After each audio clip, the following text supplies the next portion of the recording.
pela realização dessa audiência pública. É um marco na democratização e no aperfeiçoamento da nossa democracia. Saúdo a todos os demais expositores, aos demais membros da mesa e a todos os presentes, bem como a assistência da TV Justiça.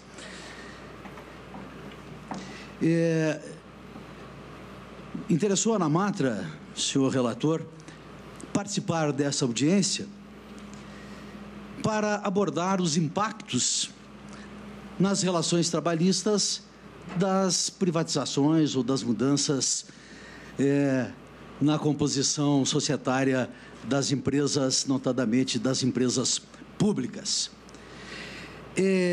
Observamos que esse aspecto não está propriamente na inicial. Contudo, entendemos por bem trazê-lo ao conhecimento de Vossa Excelência, os demais ministros da Casa, e, se for o caso, sugerimos e propomos uma interpretação conforme a Constituição. Né? Então, entendemos que é possível, sim, fazer essa abordagem. O presidente Guilherme Feliciano, ministro, gostaria muito de estar presente. Infelizmente, os compromissos não lhe permitiram, mas estou aqui tentando falar também no nome dele. Né? Então, esse primeiro aspecto que nós estamos relatando é essa preocupação que decorre naturalmente da mudança de dono, de proprietário das empresas. E isso acaba, evidentemente, afetando a classe trabalhadora, ao aumento do desemprego e ao aumento, via de consequência, das ações trabalhistas. E, portanto, é importante que se tenha essa visão e esse entendimento para que se possa efetivamente garantir a todos os direitos assegurados na Constituição. É fundamental que se observe a função social da empresa como corolário da função social da propriedade. Então, reflexos normativos em diversos pontos do ordenamento. Bem sabemos, o tempo é realmente curto, mas tomamos o cuidado, ministro, de já trazer aos autos a nossa manifestação com todos os cuidados, né, para que seja bem apreciada no futuro. Mas gostaria de socializar aos que estão nos ouvindo uma mensagem de uma economista chamada professora Isabel Vaz, que dedica um capítulo na sua obra ao que chama do novo perfil da empresa. A professora coloca, no contexto de um modelo econômico que abriga princípios da economia de mercado, a empresa pública ou privada assume um papel tão preponderante e compromissos tão sérios perante a ordem jurídico-econômica que considerá-la simples objeto de apropriação do Estado ou do particular não parece a posição mais adequada. E ela vai, enfim, vai tecendo suas considerações e, ao final, concluir que é no plano da empresa, como admitem os mais conceituados juseconomistas, que pode e deve a função social realizar-se em sua plenitude. Observamos que a Lei 13.303 trata da função social no artigo 27 da lei. Contudo, o trata de forma insuficiente e aquém do que já está estabelecido e garantido na própria Constituição Federal.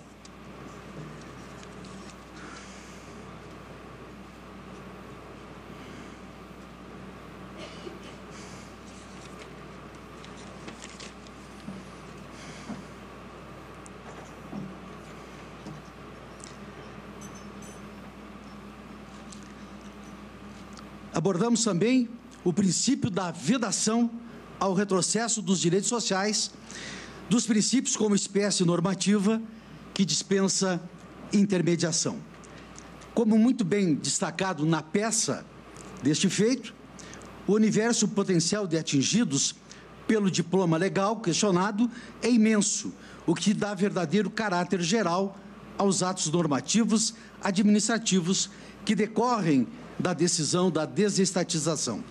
Assim sendo, não é possível olvidar a chamada proibição de retrocesso dos direitos sociais que, como defendem doutrina e jurisprudência, servem como fator de limitação aos atos estatais que possuem tal condão. Trouxemos também um texto do Ingo Sarlet, Marimoni, Vitidiero,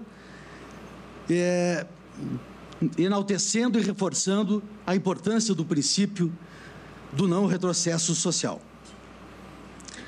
E, nesse caso, Excelência, temos que levar em consideração os princípios, né? Os princípios da proteção e esse princípio do não retrocesso social. Importante destacar a atualidade do tema e da importância do reconhecimento expresso da interpretação conforme aqui defendida. Realmente trouxe uma grande repercussão a questão da Eletrobras, e com decisões importantes que foram tomadas pela Justiça do Trabalho do Rio de Janeiro. Temos uma decisão da desembargadora Gisele, monocraticamente. Só vou citar aqui porque realmente reputo de extrema importância. A Constituição da República privilegia o emprego, reconhece o valor social do trabalho e impõe que as empresas assumam também a sua função social. Portanto, exige que as impetrantes não sejam indiferentes à sorte dos trabalhadores. Ao contrário, em um contexto de alteração de sua estrutura jurídica, neste porte, cabe-lhes tomar sob suas rédeas a obrigação de previamente proteger os direitos dos trabalhadores em eventual sucesso de venda. E, por fim, da desembargadora Sayonara, já no tribunal, em decisão do colegiado do TRT do Rio de Janeiro, é de conhecimento público e notório no âmbito desse TRT que, depois dos processos de privatização de empresas públicas e sociedades de economia mista e de desestatização ocorrida na década de 1990, houve um conjunto expressivo de danos trabalhistas, com dispensas em massa, retirada de direitos, supressão de garantias trabalhistas, prejuízos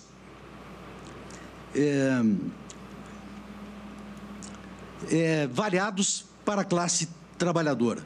Depois tivemos a decisão do ministro-presidente, que suspendeu a decisão lá do Rio de Janeiro, e o fundamento é exatamente esse, de que não há na lei nenhuma salvaguarda, nenhuma garantia aos trabalhadores.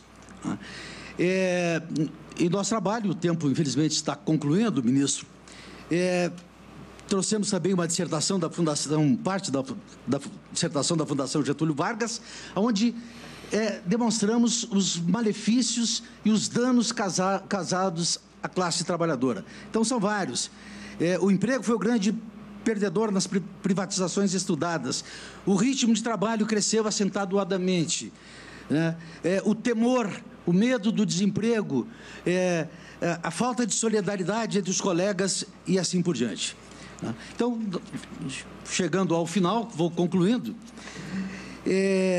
apenas para dizer que de todo o exposto surge como de extremo relevo a realização de estudos de impacto nas relações trabalhistas, quando do início de procedimentos de desestatização, de modo a realizar em sua plenitude a função social da empresa, a existência de princípios constitucionais que fundamentam tal necessidade, faz com que seja possível a interpretação conforme para que se declare a exigência. Muito obrigado, senhor relator.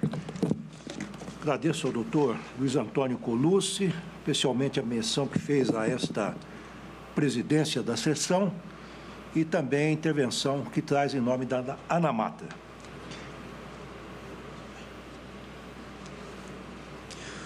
Convidamos para a exposição o representante do Departamento Intersindical de Estatística e Estudos Socioeconômicos de ESE, o senhor Ademar Mineiro.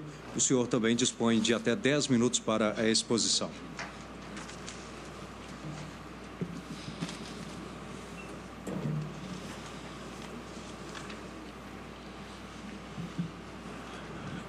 Ministro Lewandowski, todos e todas presentes, boa tarde. Antes de tudo, eu gostaria de saudar a realização da audiência pública como uma ampliação da participação social nas discussões, tal qual caracterizado pelo próprio ministro Lewandowski nessa manhã na abertura da audiência. Bom, a exposição dos pontos a seguir que eu vou fazer, eu faço em representação do DIESE, Departamento Intersindical de Estatísticas e Estudos Socioeconômicos, entidade que desde 1955 acompanha e assessora os trabalhadores representados por seus sindicatos, tanto na área do setor privado quanto do setor público. O DIESE produz ainda estudos e pesquisas nas áreas da realidade brasileira e do mundo do trabalho, além de organizar atividades de educação e formação. Será, portanto, a partir dessa ótica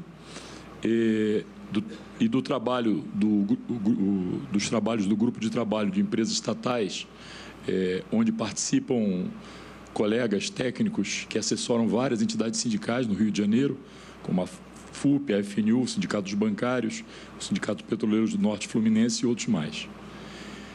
Ao mesmo tempo, é necessário observar que essa não é uma discussão nova, mas esteve presente em vários momentos da história econômica brasileira e está longe de ser uma questão apenas brasileira, tendo esse debate se dado a nível mundial. Em vários países, inclusive, onde nos últimos 30 anos o caminho tinha indicado uma tendência à privatização, nos últimos tempos vários processos foram revertidos, como em especial na área de saneamento, no quadro europeu, entre outros. E um elemento importante da discussão é o debate sobre a eficiência do setor público, sendo essa uma questão controversa, já que, em especial, a crise de 2008 explicitou a enorme ineficiência do setor privado e sua capacidade de gerar crises que acabam tendo que ser administradas pelo setor público. Além do fato de que, muitas vezes, o que no Brasil é tratado como desestatização é, em realidade, um processo de desnacionalização, uma vez que empresas públicas brasileiras ou concessões de setores acabam beneficiando empresas públicas estrangeiras. Ou seja, não é o caso do setor público deixar a operação, mas apenas o caso do setor público nacional se afastar das operações. Apesar disso, o tema da operação econômica das empresas públicas muitas vezes é tratado de forma de uma discussão ideológica, não é? E isso é um pouco que a gente tem que evitar aqui. Para perceber o caráter estratégico das empresas em seu conjunto, deve-se partir do artigo 170 da Constituição Federal, não é, que todos conhecem aqui. Essa mesma Constituição acabou definindo uma série de princípios da sua ordem econômica que buscam enquadrar o funcionamento dessa ordem econômica do país, desdobrando as intenções expressas pelos constituintes de 88 em seu preâmbulo.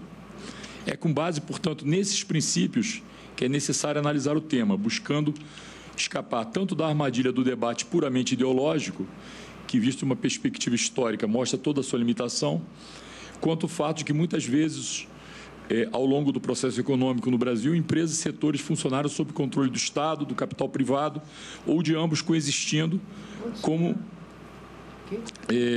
escapar também de um pragmatismo curto-prazista de muitos que visualizam as empresas apenas como uma oportunidade de fazer fluxo de caixa no curto prazo, mesmo a um custo elevado no médio e longo prazo.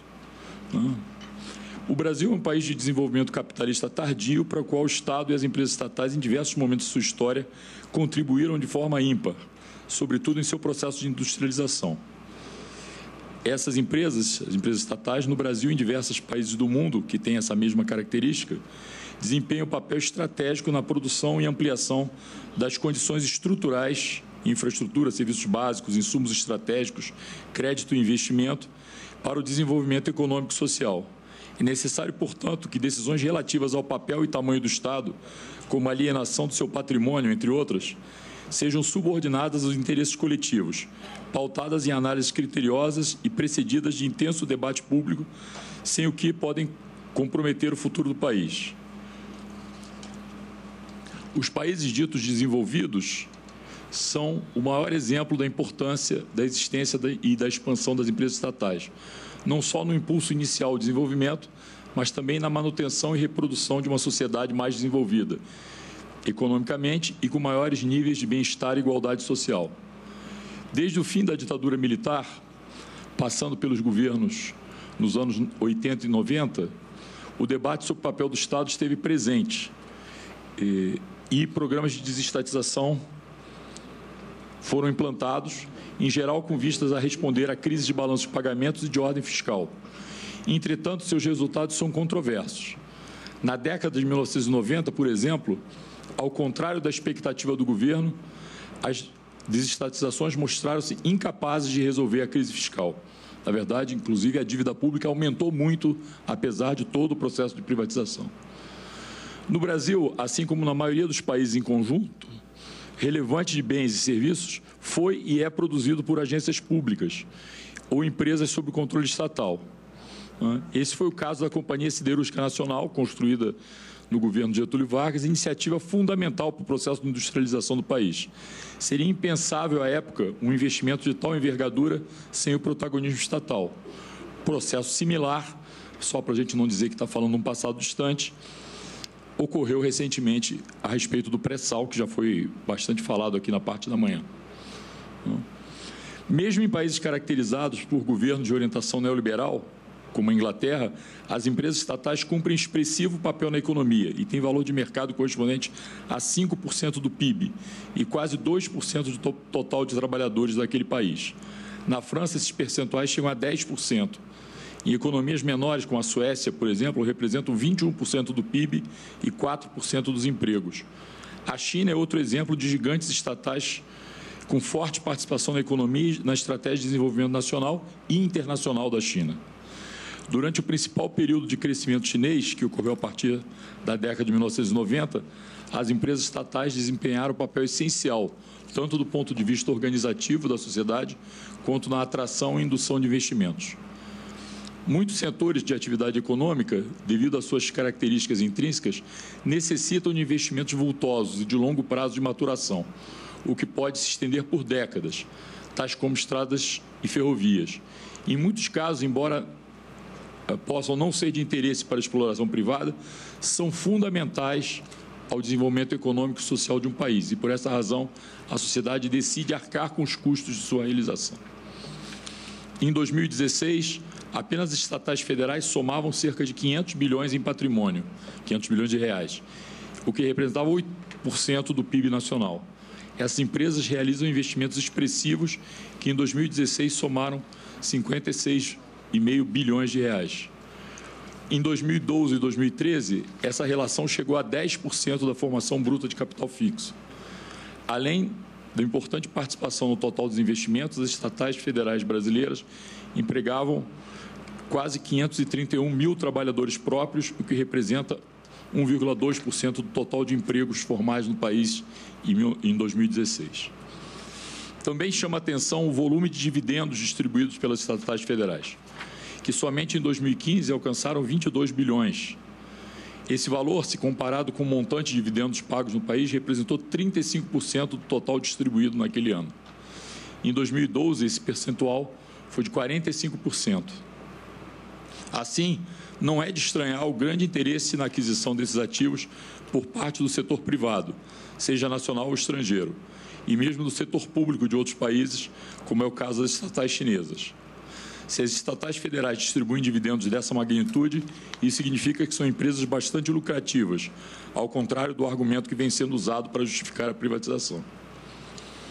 Há, por sua por sua vez, algumas atividades que provêm serviços essenciais à vida, como captação, tratamento e distribuição de água, geração e transmissão e distribuição de energia elétrica, e que, sob pena de colocar em risco a economia do país e a própria sobrevivência da população, não podem ser tratados como uma mercadoria qualquer.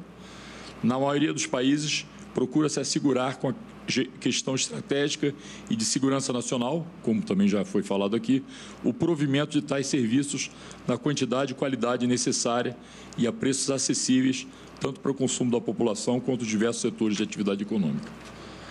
Assim, buscamos justificar que, muito distante de uma questão fiscal ou ideológica, o tema da operação das empresas públicas envolve decisões que deveriam ter como elementos centrais o bem-estar da população, o funcionamento cotidiano da economia e a construção do desenvolvimento futuro do país. Por isso, elas, em seu funcionamento, se mostram fundamentais para que o funcionamento da ordem econômica do país respeitem os muitos princípios definidos na Carta Magna de 1988, tais como soberania nacional, livre concorrência, defesa do consumidor, defesa do meio ambiente, redução das desigualdades regionais e sociais, busca do pleno emprego e o tratamento favorecido das empresas brasileiras de capital nacional de pequeno porte. Obrigado pela atenção. Agradeço a Vossa Senhoria. Peço ao cerimonial que chame próximo, por gentileza. Convidamos neste momento para a exposição o professor titular de Direito da Fundação Getúlio Vargas, em São Paulo, Dr. Carlos Ari Sanfeld, que falará em nome da Petrobras. O senhor também dispõe de 10 minutos para a exposição. Senhor ministro Ricardo Lewandowski, é uma honra estar na presença de Vossa Excelência e neste tribunal. Senhoras e senhores, 3 pontos de interesse jurídico da Petrobras e do programa que ela desenvolve de reorganização societária para garantir a sua saúde financeira e permitir a realização da sua missão institucional. Eu serei complementado pelo engenheiro Wilton, que apontará aspectos econômicos que estão envolvidos nessa reformulação importante pela qual a Petrobras vem passando. Os 3 pontos são ligados à autorização legal para realizar esse programa. O segundo, quanto ao procedimento que está sendo adotado para isso. E o terceiro, quanto à não incidência em relação a esse programa da Lei de Desestatização. Com relação ao primeiro tema, Vossa Excelência, na cautelar que proferiu, referiu a importância da autorização legal em lei específica para a realização de operações societárias e, embora a Constituição não o refira, também para... Professor, desculpe interrompê-lo, mas o faço em homenagem a Vossa Excelência, que é um grande especialista em direito público, em direito administrativo. Na verdade, a minha liminar não falou em lei específica, apenas em lei de maneira geral. Perfeito. Mas perdoe-me por apenas um esclarecimento público que eu desejei fazer, mas sempre respeitando e, mais uma vez, agradecendo a honrosa participação de Vossa Excelência aqui neste plenário. Obrigado, ministro, pelas suas palavras. Eu me referi ao texto da Constituição, na verdade, né, que menciona isso, mas a exigência de autorização legal. Este ponto é importante e a Petrobras vem, já desde a década de 90, atuando nesse campo, aplicando uma autorização que está no artigo 64 da Lei do Petróleo, que já foi, inclusive, examinada pelo Supremo Tribunal Federal quanto à sua suficiência para cumprir a norma do artigo 37, inciso 20 da Constituição. Acontece que, naquela ocasião, o Supremo não entrou especificamente no ponto de saber se estava implícita ali a exigência ou não de autorização legal para alienar. A Petrobras sempre entendeu que esta implicitude existe. No entanto, o artigo 64 da Lei do Petróleo é interpretada por ela, isto é, aceito pelo Supremo Tribunal Federal e pelos intérpretes que examinaram isso e pelos acadêmicos que escreveram sobre isso, eu próprio já o fiz, no sentido de que o artigo 64, que eu refiro aqui, ministro, que diz para o estrito cumprimento das atividades de seu objeto social que integrem a indústria do petróleo, fica a Petrobras autorizada a constituir subsidiárias, as quais poderão associar-se majoritária ou minoritariamente a outras empresas.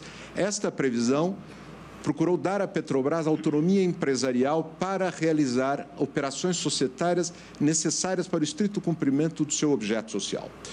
E, para tanto, a Petrobras sempre entendeu que ela estava autorizada a criar subsidiária, reorganizar essas subsidiárias quando fosse o caso, as participações societárias nela envolvidas, e alienar essas participações.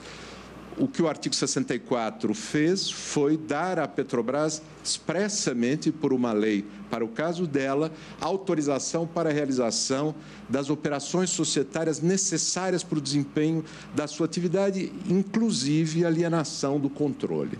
Então, esse sempre foi o entendimento da Petrobras e é este entendimento que inspira o programa hoje em execução, e a base legal é o artigo 64. Este ponto é importante. O programa da Petrobras é um programa grande, delicado, importante, com grande impacto. E o esclarecimento quanto à suficiência do artigo 64 importa à Petrobras. O segundo ponto é do procedimento realizado.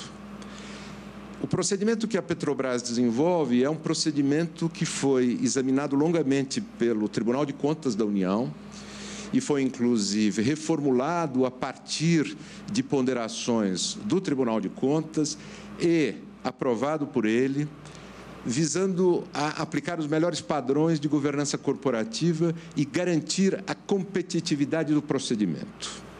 E esse procedimento ele está perfeitamente alinhado àquilo que depois veio a ser previsto no decreto, o decreto 9.188 de 2017, que justamente, regulamentando aquilo que prevê a lei das estatais, procurou deixar clara a necessidade de se realizar de maneira competitiva o procedimento.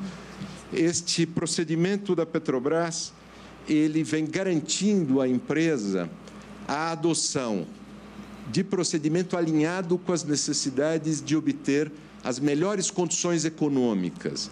E essas condições econômicas são atendidas por esse procedimento, em primeiro lugar, porque ele é um procedimento público, isto é, há uma convocação geral pública para todos que quiserem demonstrarem o seu interesse. Em segundo lugar, há uma fase de propostas não vinculantes, em que se permite ter uma noção das abordagens de cada proponente, inclusive das diferenças em relação aos contratos que eles precisam para poder avaliar melhor, fazer propostas melhores. E há uma nova fase que é de propostas firmes, e nelas existe um tipo de variação que se pode admitir nas propostas que não casa com a rigidez dos processos licitatórios, tal qual regulados pela legislação de licitação tradicional e mesmo da lei das estatais. No entanto, se trata de um procedimento competitivo e as regras garantem que seja um procedimento competitivo. É também um procedimento público. O objetivo da Petrobras, ao adotar este procedimento, que é um procedimento de quase licitação, é amoldar as características dessas operações societárias, que são frequentemente gigantes, às necessidades de cumprir os princípios da administração pública. E isto foi reconhecido como devidamente atendido pela sistemática da Petrobras, pelo Tribunal de Contas, nesse longo exame que fez desse procedimento, e, repito, que inspirou depois o decreto da Presidência da República, que, a partir dessa experiência bem-sucedida, inclusive, fixou as regras para serem atendidas pelas empresas estatais em situações semelhantes e que podem inspirar, inclusive, os procedimentos de estados e municípios. O terceiro ponto da não aplicabilidade das leis da lei da desestatização é importante para diferenciar dois tipos de situação. Aquilo que no início se chamava de programa de privatização, depois se tornou o programa de desestatização do governo federal, hoje a cargo do Conselho do PPI, do Programa de Parceria de Investimentos. Dos programas que são realizados internamente por empresas como a Petrobras, que tenham uma autorização ampla, uma autonomia ampla para fazer as suas reorganizações societárias segundo a evolução dos seus negócios. São duas realidades diferentes. A Petrobras sempre entendeu assim, desde a década de 90, sempre entendeu que ela tinha autonomia empresarial para desenvolver um programa que não se confunde com o programa de desestatização. Qual a diferença fundamental? É que o programa de desestatização é um programa do Estado, do Poder Executivo. É um procedimento realizado, inclusive, por autoridades do Poder Executivo, com a interveniência do BNDES, do Conselho, hoje em dia, do PPI, e que não é decidido, não é resolvido em função das necessidades específicas da empresa. O programa de desestatização foi feito, inclusive, tendo como objetivo abater a dívida pública geral, não realizar as necessidades de reorganização das empresas, e o caso da Petrobras, ela é uma empresa competitiva, ela tem esta necessidade permanente, que reorganização essa que é realizada por um programa interno. Então, são duas realidades diferentes. É por isso que a Petrobras sempre entendeu, o Tribunal de Contas aceitou essa interpretação, o mercado aceitou, mas é uma interpretação consolidada, que a lei de desestatização poderia justificar que o Poder Executivo determinasse a desestatização de alguma subsidiária da Petrobras. Isto é uma possibilidade que não está em causa, pelo menos no programa que está ocorrendo agora. Mas a empresa também tem a possibilidade de montar um programa seu para atender às suas necessidades. E o engenheiro Wilton agora vai apontar as características muito importantes da situação da Petrobras hoje, que exige a realização, para cumprir os fins da Petrobras, deste programa de reorganização, reordenação empresarial interna. Muito obrigado, ministro. Agradeço, professor, a objetiva intervenção que o senhor nos proporciona na tarde de hoje. Ouviremos agora o engenheiro Hilton Cavalcante Gama, gerente executivo de estratégia, organização e participações da Petrobras Distribuidora. O senhor também dispõe do tempo de até 10 minutos para a exposição. Boa tarde, ministro Lewandowski, senhoras e senhores presentes nesta audiência pública.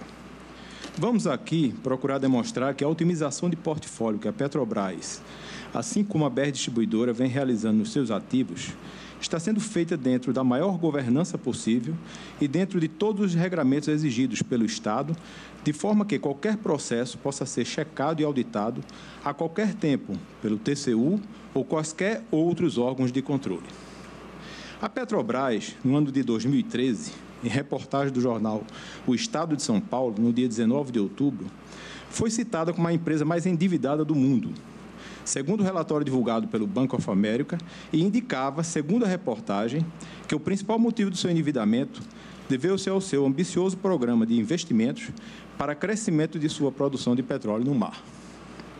A dívida da Petrobras, no ano citado, 2013, era de 351,1 bilhões de reais.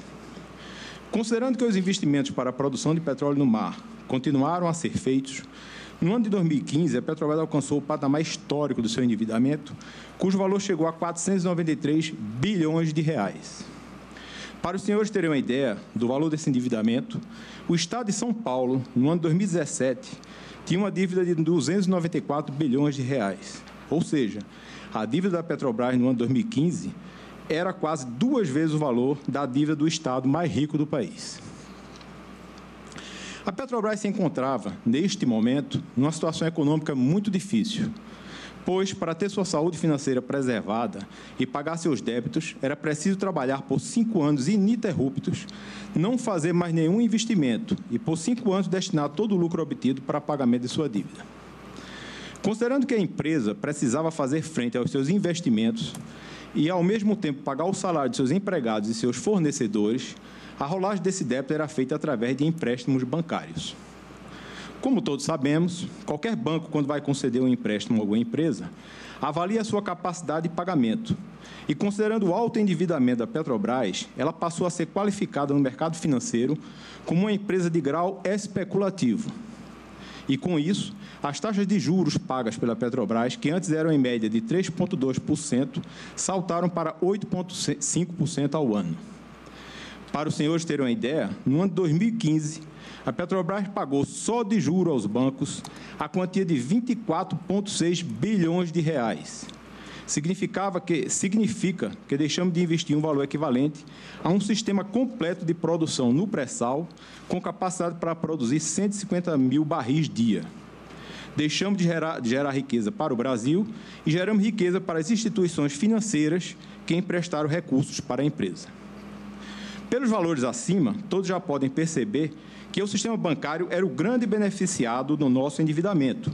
E se não fossem adotadas medidas urgentes para solucionar tal questão, a Petrobras corria o risco de ter suas atividades paralisadas e onerar ainda mais a sociedade brasileira, pois, afinal, somos uma empresa estatal. Considerando o quadro de dificuldades já apontadas e contando com o envolvimento, participação e contribuição dos seus empregados e dirigentes, foi elaborado um plano financeiro para desalavancar a empresa, ou seja, reduzir a alavancagem da dívida da Petrobras de 5,3 para 2,5 até o final de 2018. Esse plano se baseou em alguns pilares, dos quais destacamos: ser mais eficiente nas suas operações, ser mais eficiente nos seus investimentos e analisar toda a carteira onde a Petrobras participa como sócia ou é a sua controladora e otimizá-la. Ou seja, se desfazer dos ativos que não estão trazendo os resultados esperados e aplicar o dinheiro do negócio naqueles que irão trazer um maior retorno financeiro para a empresa e, por conseguinte, diminuir sua dívida e, através do pagamento de maiores impostos e dividendos, dar o retorno que toda a sociedade brasileira espera de uma empresa estatal bem administrada. Gostaríamos também de destacar que qualquer empresa do porte da Petrobras, seja ela estatal ou privada, possui sempre um portfólio de negócios, e a boa gestão desse portfólio é uma obrigação intrínseca das suas atividades, sendo necessário e saudável a análise constante de toda essa carteira para se definir, após discussões internas, análise de mercado, análise de risco e definições estratégicas, onde se irá investir com maior foco e onde se faz necessária uma otimização dos seus ativos através da venda ou outras composições societárias. É sobre essa questão que gostaríamos aqui, nesta audiência pública, melhor explorar e explicar que a concretização bem-sucedida da otimização dos ativos reduz o endividamento e a alavancagem da companhia, tornando-a mais saudável, menos dependente dos bancos, permitindo o foco dos seus investimentos nos seus negócios principais, gerando maior valor para a sociedade e seus acionistas, que, no caso da Petrobras, a União é o acionista majoritário. É uma prática saudável e normal do dia a dia de todas as grandes empresas fazerem ajustes frequentes no seu portfólio de negócios, buscando sempre uma maior agregação de valor e, consequentemente, o seu crescimento. A otimização dos ativos da Petrobras foram, são e serão sempre de extrema importância para a empresa, de forma a mantê-la competitiva e inovadora, possibilitando uma melhoria contínua dos seus resultados. Todo e qualquer processo de gestão do portfólio de otimização de ativos da Petrobras e da Petrobras Distribuidora e eventuais ajustes através de vendas e compras segue uma sistemática discutida, apreciada e alinhada às orientações do Tribunal de Contas da União, TCU, tratando-se de um processo aberto e de pleno conhecimento do mercado, haja vista que é comunicado de forma ampla e geral, gerando para a empresa maior velocidade, maiores ganhos e transparência para todos os atores envolvidos. Face a todo exposto, a Petrobras entende que, proativamente, já vem atendendo aos princípios básicos de transparência, legalidade e interesse de todos os seus acionistas, o que inclui seu acionista majoritário, que é a União, nos seus processos de gestão e alienação dos seus ativos, possibilitando cada vez mais o crescimento da empresa e gerando maior valor para a sociedade brasileira. Obrigado. Agradeço a Vossa Senhoria, também a exposição com dados importantes. Peço que chame o próximo. Ouviremos agora os representantes do Instituto de Estudos Estratégicos de Petróleo, Gás e Biocombustíveis, INEP, o diretor técnico, o senhor William Nozak, e o senhor Simeão Zanardi Filho. Os senhores dividirão tempo de até 10 minutos para a exposição, que agradecemos.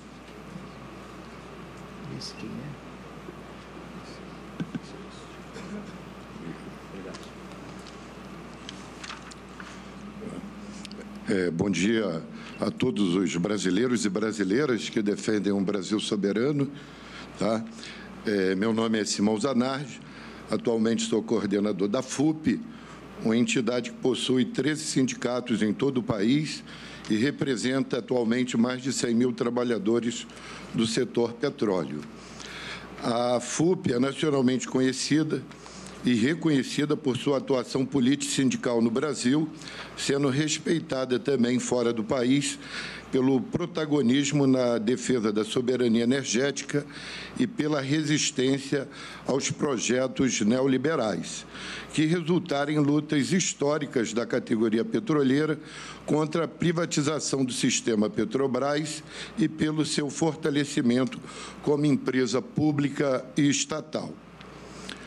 O Brasil e a soberania sofreram um terrível golpe jurídico e midiático, estimulado pela ânsia das empresas de petróleo multinacionais, querendo explorar o nosso petróleo do pré-sal e abastecer a demanda de seus países. O governo Dilma resistiu ao máximo e não permitiu isso. Forças entreguistas nacionais foram fundamentais na elaboração e execução de um golpe. Vale lembrar, como disse Sérgio Machado a Romero Jucá, sem nenhuma hesitação, que o golpe era com o Supremo com tudo. É preciso saudar hoje esta iniciativa do ministro Lewandowski, em realizar essa audiência pública aqui no Supremo, mostrando ao Brasil e ao mundo que ainda há pessoas com espírito democrático e nacionalista no nosso país. Após retirar a presidente Dilma, rapidamente o Congresso se realinhou para pagar às petroleiras o apoio que tiveram para financiar o golpe no Brasil. Isso fica visível no caso das petroleiras estadunidenses, que entraram de vez no nosso pré-sal e aumentaram em mais de 3 bilhões suas reservas petrolíferas em apenas 2 anos.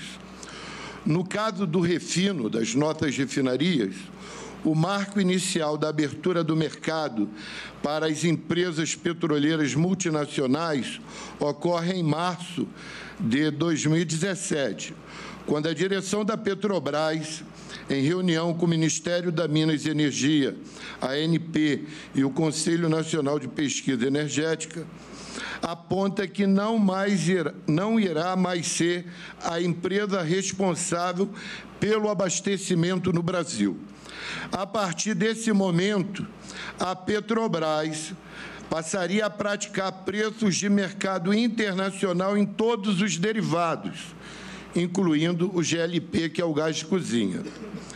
Reduziria, assim, o efetivo das refinarias e sua produção de derivados e deixaria o abastecimento desse mercado, que foi construído ao longo de mais de 50 anos, nas mãos das importadoras de derivados. E aí, o que aconteceu depois que a Petrobras não é mais a responsável por abastecer o Brasil?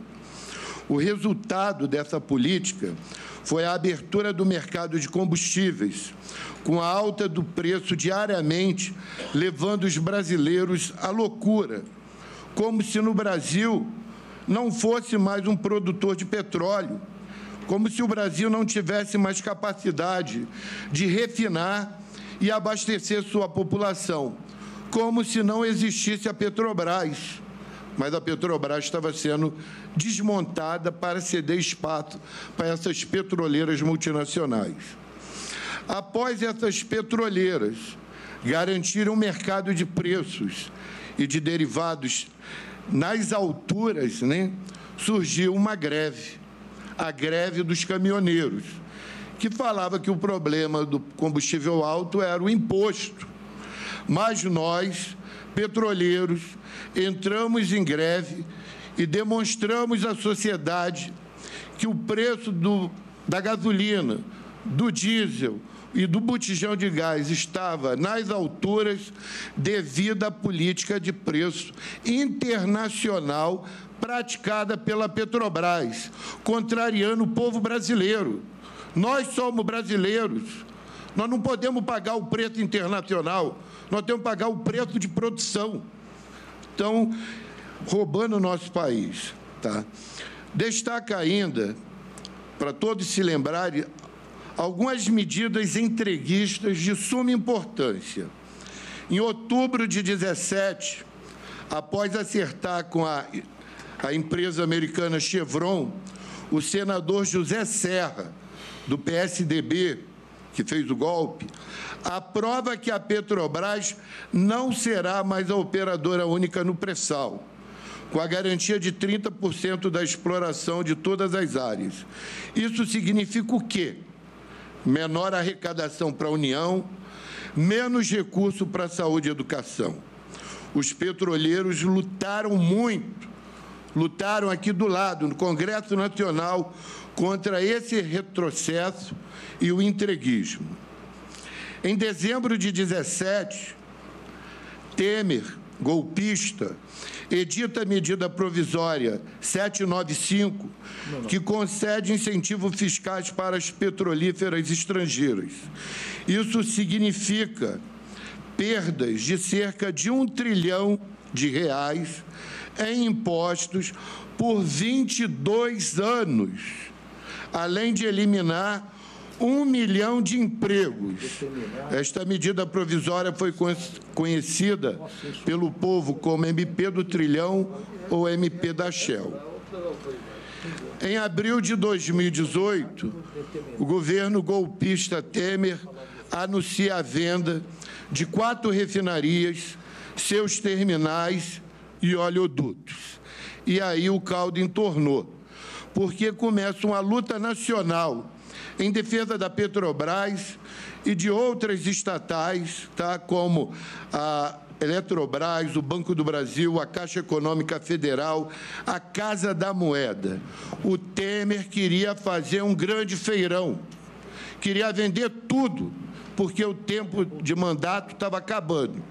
E nós fomos à luta. Tá? Destaco que esta política de entrega da Petrobras e da exploração do pré-sal à iniciativa privada trará ao Brasil não só prejuízos econômicos apontados anteriormente, mas também sérios danos à segurança operacional, ao meio ambiente e aos trabalhadores. Entraremos numa era de acidentes cada vez maiores devido à falta de investimento nas refinarias, plataformas, terminais e oleodutos em operação, bem como a falta de compromisso com a segurança destas empresas privadas. E vamos lembrar aqui o passado. Eu queria lembrar aqui ao ministro e a todos aqueles que nos assistem o acidente da P-36, em 2001, fruto da política de falta de investimento e manutenção, deixando como resultado 11 mortos naquela plataforma. E esses 11 mortos, companheiros, eram brigadistas, porque a maioria desembarcou e os 11 ficaram para combater aquele acidente.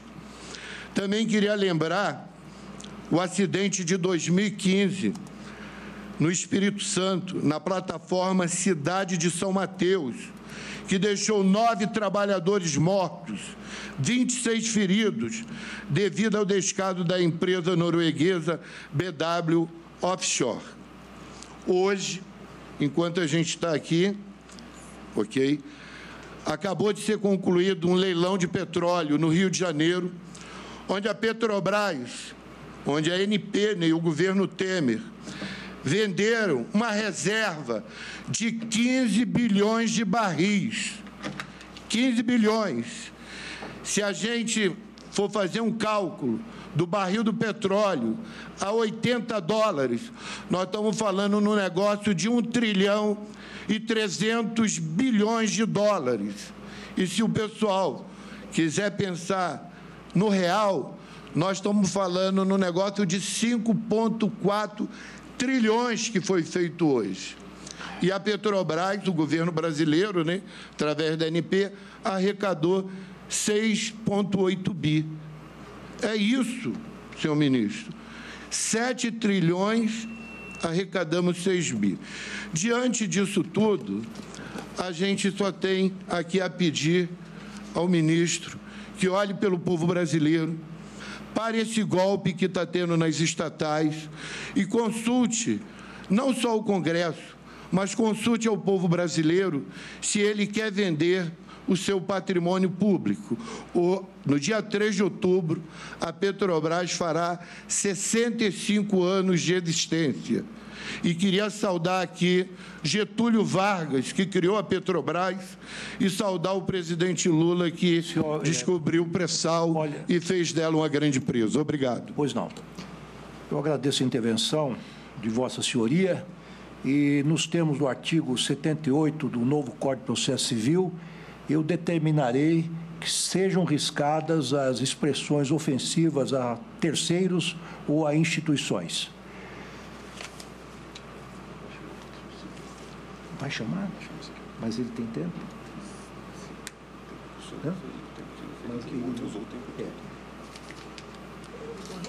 O senhor William Nozaki seria o próximo a se manifestar, mas é que o seu antecessor esgotou todo o tempo. Que eram 10 minutos. De maneira que... Há alguém faltante?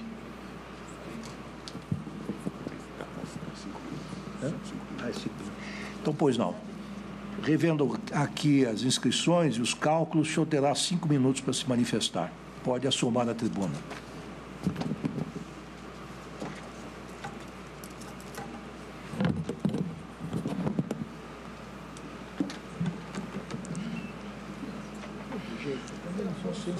Boa tarde, excelentíssimo ministro Ricardo Lewandowski, a quem eu parabenizo pela iniciativa democrática de convocação dessa audiência pública e em nome de quem eu saúdo todos os presentes.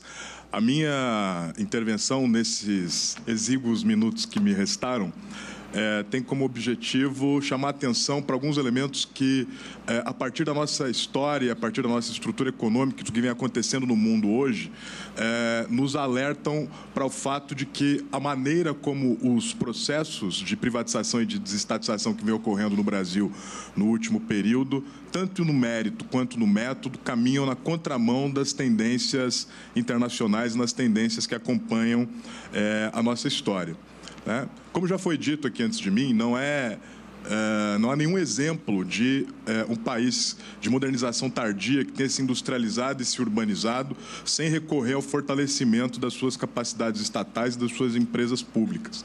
Não foi diferente com o caso do Brasil, que construiu a sua modernização a partir de um sistema público de empresas estatais e a partir de um sistema financeiro de bancos públicos, no entanto, esse debate, no período recente no Brasil, tem sido feito de uma maneira bastante marcada por certas características e colorações ideológicas, e isso o coloca na contramão do que acontece no cenário internacional, e esse é o ponto que eu queria destacar. A gente observa hoje, por exemplo, na Europa e nas economias desenvolvidas, um conjunto de movimentos de enfrentamento contra as lacunas deixadas pelos processos de privatização ocorridos na década de 90. Na Inglaterra, por exemplo, ministro, país pioneiro nas desestatizações e nas parcerias público-privadas, se iniciou nesse ano de 2018 um processo de reestatização do serviço penitenciário, do serviço ferroviário, e algo análogo vem acontecendo em outros países. A França, sob a justificativa de evitar que um de seus principais estaleiros fosse comprado por uma empresa italiana, também iniciou um processo de estatização. A mesma coisa acontece na França, na Alemanha e nos Estados Unidos, onde há uma intensa discussão sobre a necessidade de recolocação das capacidades estatais nos setores de água, saneamento, coleta, além daqueles que trabalham com recursos naturais estratégicos e serviços públicos essenciais. Chamo a atenção desses pontos para que nós percebamos a importância de que esse debate seja feito a partir de uma lógica econômica estratégica e não a partir de fundamentalismos ideológicos. É difícil encontrar em todas essas experiências que eu acabei de descrever justificativas que sejam marcadas pela coloração ideológica para o refortalecimento dessas ações estatais. Quero destacar o fato de que em todas essas experiências internacionais houve participação da sociedade civil organizada e do poder legislativo, seja no processo de privatizações, seja no processo de reestatizações. Portanto, mais uma vez, eu saúdo o ministro Lewandowski pela iniciativa de convocar essa audiência, porque ela nos conecta às tendências mais contemporâneas do cenário internacional, coisa que, infelizmente, o Poder Executivo não tem feito no Brasil no último biênio em especial. No caso do Brasil em particular, a gente observa uma construção de um sistema público, de um sistema financeiro de empresas estatais que é fundamental para o desenvolvimento econômico do país. Nós temos um complexo de empresas que atuam em diversos setores e que são responsáveis hoje pela geração de mais de 500 mil empregos, considerando só os empregos efetivos diretos, e respondem por mais de 1/3 do investimento público que é realizado no país. Portanto, a boa observância dos métodos e dos méritos da maneira como acontece esse processo de desestatização no Brasil é fundamental para a proteção desse patrimônio público, que deve ser gerido a partir do resguardo da importância constitucional que ele tem para a manutenção da soberania nacional, do desenvolvimento econômico, do crescimento e da geração de emprego no país, sob pena de que, se isso não for respeitado, se subverter a ordem econômica firmada pela própria Constituição de 1988. Portanto, olhar para a história do Brasil e olhar para as tendências internacionais é fundamental para que a gente possa, da maneira mais adequada, produzir instrumentos de governança capazes de manter esse patrimônio público preservado em defesa da soberania nacional e do povo brasileiro. Obrigado. Agradeço também a objetiva intervenção de Vossa Senhoria, que se ateve ao tempo que lhe foi concedido. Convidamos neste momento o superintendente da área de desestatização e estruturação de projetos do Banco Nacional de Desenvolvimento Econômico e Social, BNDES, doutor Rodolfo Torres dos Santos. O senhor dispõe do tempo de até 10 minutos para a exposição. Obrigado.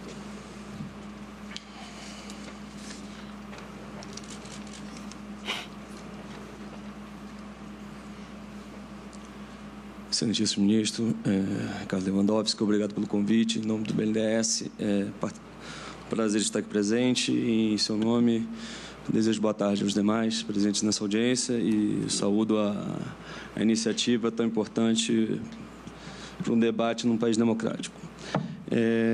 A história do BNDES no tema de desestatização é uma história que remonta já há algum tempo. É uma história de 30 anos, perpassando diferentes ciclos e diferentes ciclos de orientação política também.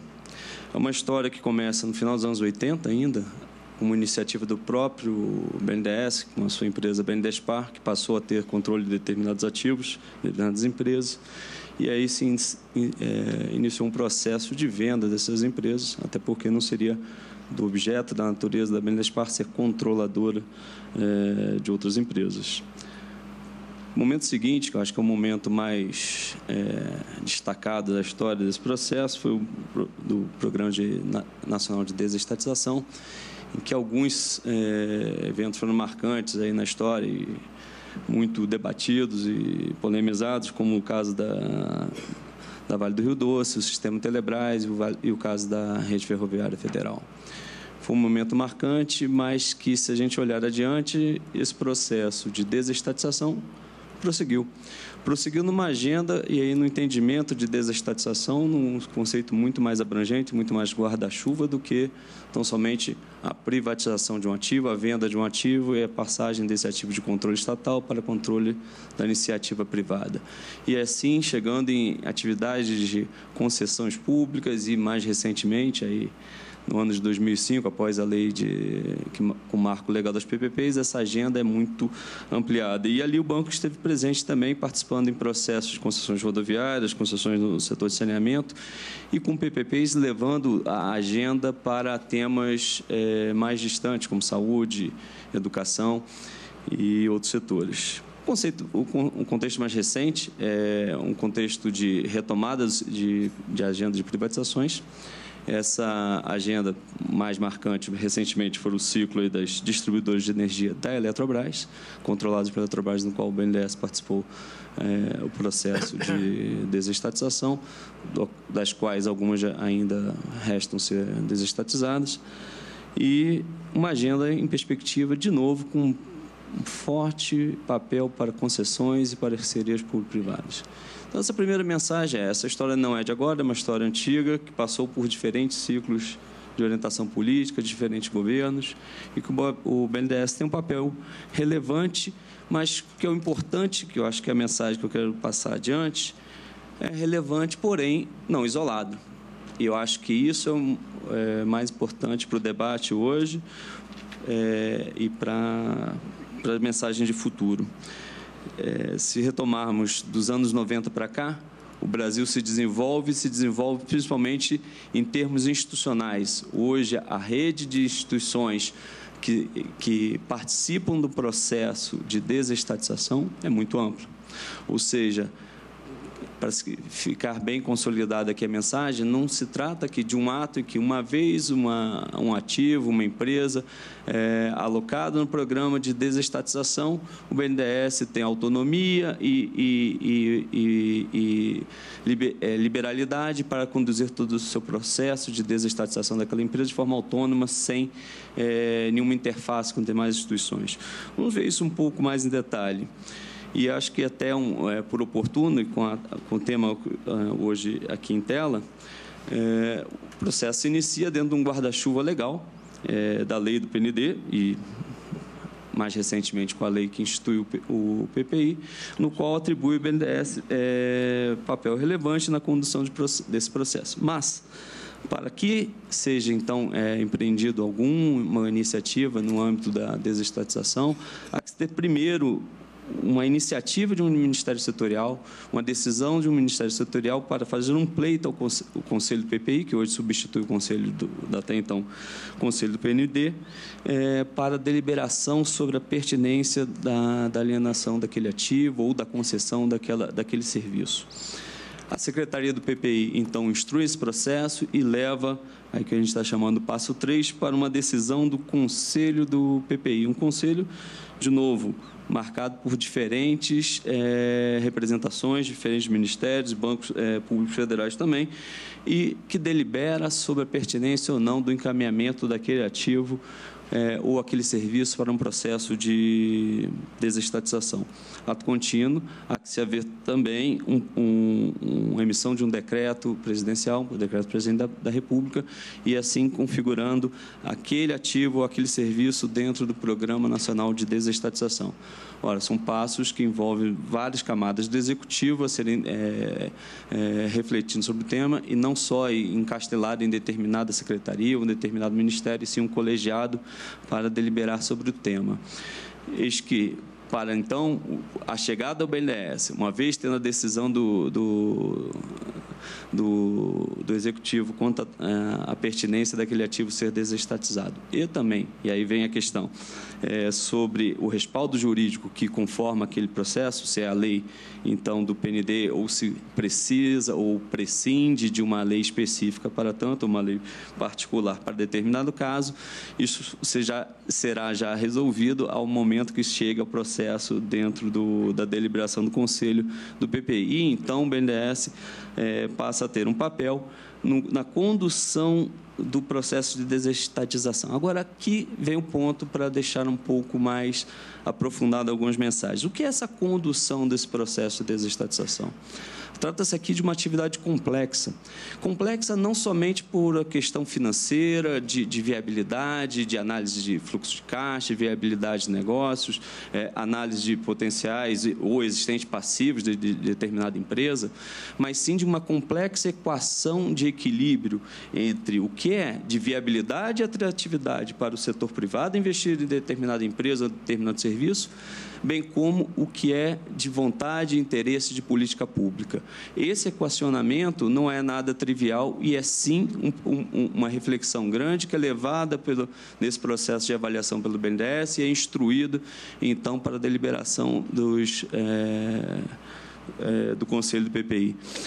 E quando se trata aqui de avaliação de política pública sempre se destacar também. Isso é um papel que o BNDES presta como um banco de desenvolvimento, não só enfatizar o lado fiscal, ou seja, arrecadação potencial com determinada alienação ou potencial concessão de serviço, mas também qual é o efeito que isso trará sobre a eficiência na prestação daquele serviço. Vou dar um destaque aqui para o setor de saneamento, por exemplo.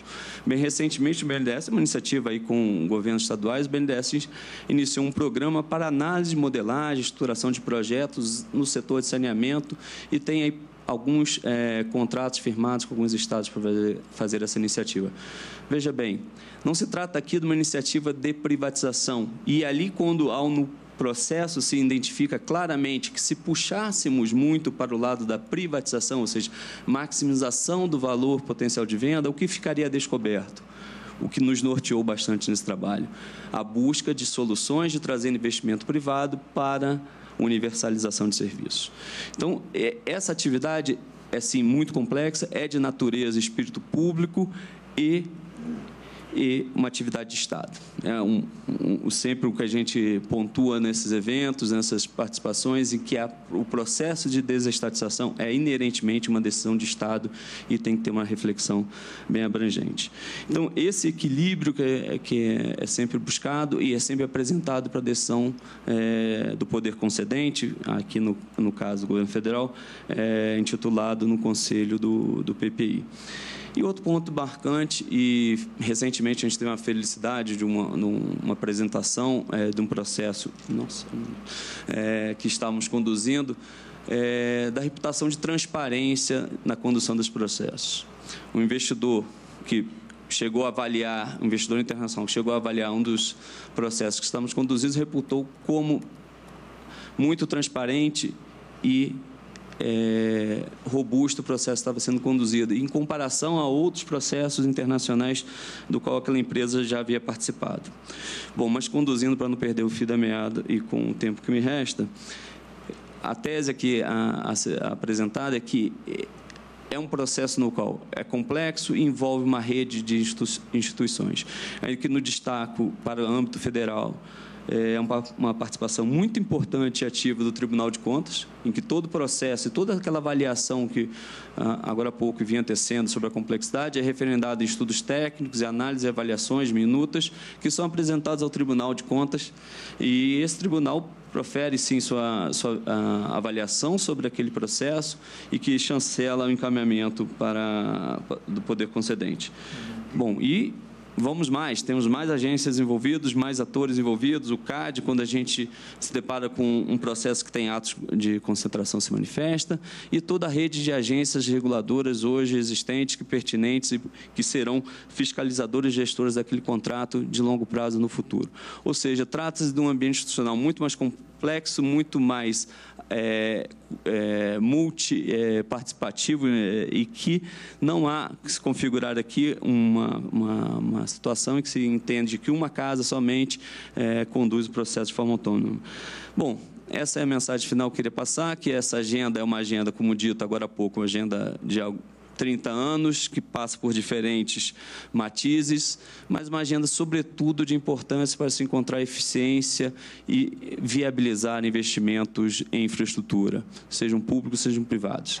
E a gente sempre destacando, em alguns momentos, que não há solução simples nesse sentido, em que a solução, às vezes, é muito mais complexa para se trazer investimentos, sobretudo em alguns setores, como havia agora há pouco destacado, o saneamento.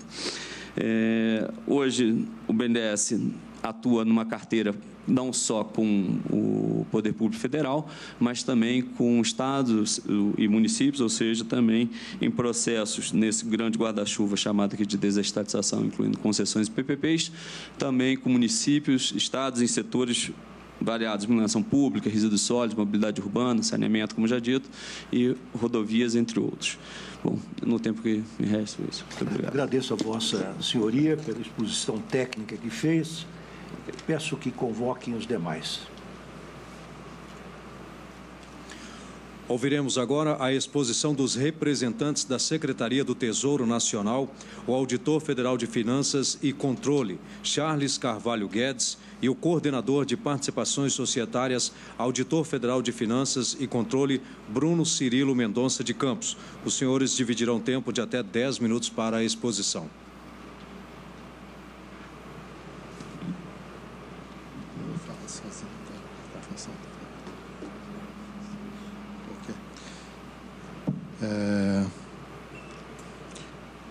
Excelentíssimo senhor ministro Ricardo Lewandowski, demais senhores e senhoras, boa tarde.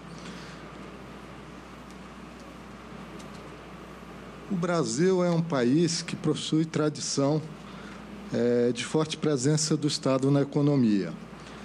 Tal fato se reflete no grande número aí de empresas estatais ainda existentes, quando comparados aí a outros países do mundo, tá? Mesmo após o processo de desestatização já realizado nos últimos anos. Como podem ver aí, pelo slide, a carteira de participações do governo federal representa aí um total de 144 empresas controladas direta e indiretamente pela União, tá? Desses total, 47 são participações diretas, das quais 20 sociedades de economia mista, que possui representante privado do seu capital, 26 empresas públicas, tá? Com capital exclusivamente público. E uma empresa binacional, que é a ACS, que está em fase de dissolução, tá? O valor patrimonial dessa carteira toda é da ordem de 260 bilhões. Deixar claro que aqui é o valor patrimonial, tá? Em termos de valor econômico, o valor seria realmente muito superior. Além disso, a União tem 58 participações minoritárias em empresas. Considerando esse contexto, é necessária aí uma avaliação continuada da atuação do Estado na economia. Áreas de atuação do Estado na economia podem deixar de ser relevantes em determinados contextos, fruto de alterações aí do ambiente do negócio ou desenvolvimento de novas tecnologias, ocasião em que deverá ser analisado o interesse público ou até mesmo os imperativos aí de segurança nacional que demandam a manutenção dessa estatal. Assim, medidas poderão ser adotadas como abertura de capital, dissolução, privatização ou até mesmo reestruturação societária. Ao mesmo tempo, deve-se buscar alcançar os melhores níveis de governança, eficiência e rentabilidade naquelas empresas em que a participação do Estado é considerada essencial. A gente vê aqui que, apesar da presença forte aí do Estado na economia, durante o período de 1990 a 2015, foram realizadas aí 99 desestatizações, incluindo aí concessões, logicamente, e arrendamento, os quais somaram aí 263 bilhões em diversos setores da atividade econômica. Queria destacar aqui os benefícios da desestatização, tá? Um deles é permitir a retomada dos investimentos, tá? Vamos destacar aqui a situação, as restrições aí orçamentárias e financeiras, porque passa a União, principalmente para a transferência de recursos para aporte de capital. Oferecer maior qualidade nos serviços prestados ao cidadão, tá? O que demonstra aí a preservação do interesse público. Aumentar os postos de trabalho, sim. A gente pode verificar aí no exemplo da Vale, que quando foi desestatizada havia 15 mil empregados. Em 2017, o volume é de 101 mil empregados. Contribuir para o fortalecimento do mercado de capitais. A gente pode ver exemplos aí de pulverização de ações no mercado, como Vale, Embraer e, recentemente, o próprio IRB, tá? Cujas ações, após a abertura de capital realizada em 2017, suas ações valorizaram mais de 100%. Contribuir aí também, eu queria destacar, na reestruturação econômica do setor público, tá? é prioridade do governo federal a adoção de medidas para a retomada do desenvolvimento econômico, sendo que recursos auferidos na desestatização podem ser utilizados na redução e melhoria da dívida pública mobiliária federal. Destacar que o valor da dívida está na ordem de 3,78 trilhões, que representa 78% do nosso PIB. Além disso, do ponto de vista fiscal, a desestatização de empresas estatais contribui para a redução do déficit público. O déficit primário de 2018 está previsto para a ordem de 150 bilhões. Nesse sentido, a redução ela é bem salutar, tá? Porque você acaba diminuindo o volume de transferência de recursos por parte do Tesouro Nacional para financiamento de investimentos, tá? Via aporte de capital. E também para o custeio de atividades de algumas empresas estatais, como as empresas dependentes, tá? Cabe mencionar que o repasse de recursos da União aí para a subvenção, ele vem crescendo aí nos últimos anos, tá? Sendo que em 2017 alcançou 14,84 bilhões. Ademais, as transferências para o aporte de capital da União para investimentos em empresas estatais também tem valores muito representativos. A título de exemplo, em 2017, o volume alcançou 5,38 bilhões. Por fim, a tendência aí é de crescimento aí no volume de recursos necessários a execuções de obras ou serviços aí pelas empresas estatais, os quais parcialmente são cobertos mediante aporte de capital da União. Para se ter ideia, em 2019, a proposta que foi encaminhada ao Congresso, ela prevê dotação orçamentária aí de 119 bilhões de reais. Então, era isso que eu queria levar ao conhecimento da Vossa Senhora, Excelência. Obrigado. Obrigado a Vossa Senhoria pelo cuidado com que teve com o tempo desta sessão e os demais expositores. Convidamos para falar a doutora Hélida Graziani Pinto, procuradora do Ministério Público de Contas do Estado de São Paulo. A senhora também dispõe de 10 minutos para a exposição.